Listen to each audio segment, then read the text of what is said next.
President Vladimir Putin on Thursday prolonged until April 30 a paid non-working period across Russia, stepping up measures to stem the spread of coronavirus just a week after the Kremlin said there was no epidemic.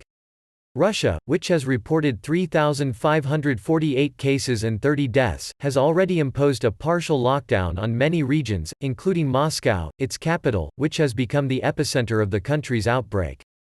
Putin delivered a televised speech to the nation on Thursday, saying the partial lockdown and this week's non-working period had helped slow the contagion, but that the latter needed to be extended. Hours later, Moscow Mayor Sergei Sobyanin said the city's restrictions would stay in place until May 1. Residents are allowed to leave their homes to buy food or medicine nearby, get urgent medical treatment, walk the dog or take out the rubbish. The lockdown measures compound an already difficult economic situation for Russia that has been buffeted by the sharp fall in the price of oil, its main export, and pushed its currency to four-year lows. Putin said the measures could be lifted earlier than April 30 if the situation improved.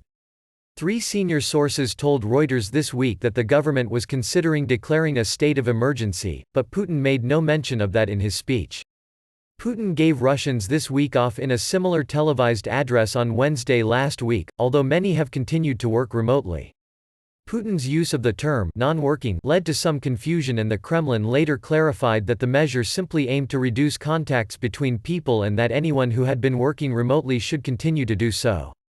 Days after Putin announced the measure, Moscow ordered the capital's residents to stay at home, prompting dozens of Russian regions to follow suit.